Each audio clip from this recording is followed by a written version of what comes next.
In this morning's Family First, we're talking about ways you can deal with and manage stress. It is a really busy time with the holidays. Of course, we all look forward to it all year long, but it also can cause some anxiety, especially when we're talking about family that we haven't maybe seen in a while. Here to help us is Nero Feliciano. She's going to walk us through some helpful tips. Nero, we said it, we look forward to it all year long, but it is really stressful.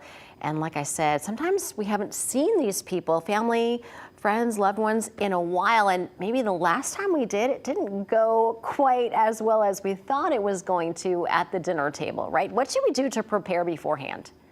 That's right, Erica. You can pick your friends, but you can't pick your family. So oftentimes family conflict is very normal, especially when you're gathering. You haven't seen each other in a while, but there's certainly things that you can do to keep the holiday merry. I mean, one is certainly to set some boundaries. If you have a chance to talk before you're going to gather, or send a text and say, hey, I know we need to talk about this, but let's keep it away from the dinner table so we all can just have a happy holiday. That certainly will help to prepare each other going into the situation.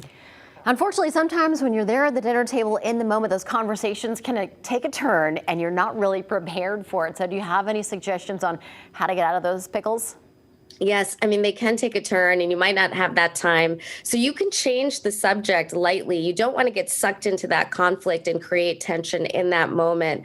So having a few light topics on hand, such as whose kids loved getting socks for Hanukkah, or anybody have a favorite holiday movie, anyone up for one, or my favorite, anyone need a drink, let me get it for you, which is also a great exit strategy. Those can help. Yeah.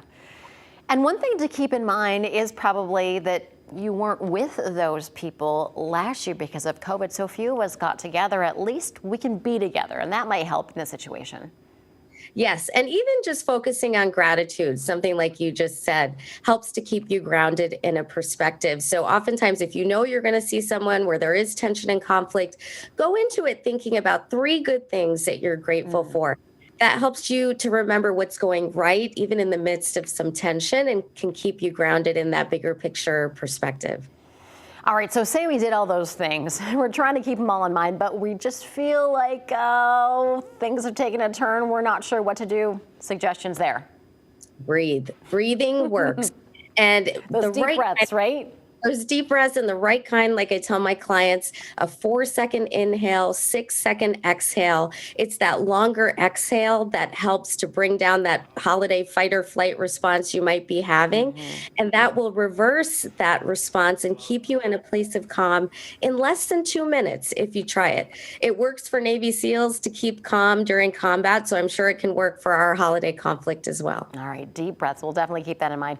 Question for you here. I don't know if you think it would help or hurt if folks address the elephant in the room. If things went sour the last time everyone was together, should we bring it up, sort of chuckle about it, or just sort of dance around it? What would you suggest?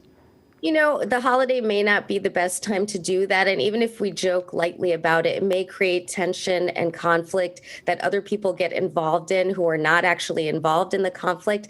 But it's important to address the issues clearly. So I would pull that person aside and say, I know we have things to talk about it. Let's make time to talk about this outside of today, just so we can all enjoy the holiday. But it is important, and I do want to discuss it. So let's make time.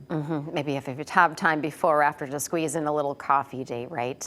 Absolutely. A much better time. Well, we do look forward to this time of year. It's very stressful. And there are other ways that you talk about in your podcast on how we can deal with lowering your stress, and really not just during the holidays, just kind of on a whole, right? Right. Yeah. My podcast, All Things Life, especially this week, has an episode coming out that's about really lowering your stress during the holiday and being more present, because this time is going fast and we want to be present and take it all in while we can. And I have a lot of different tips and suggestions there that can help you do that. All right. And also, before we go, I just want to mention your book is coming out, so we're excited about that.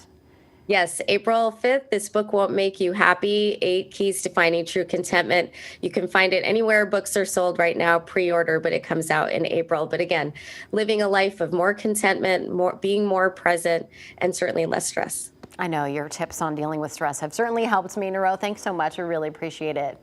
Oh, thank you, Erica. Happy holidays. And you as well. Enjoy it with your family.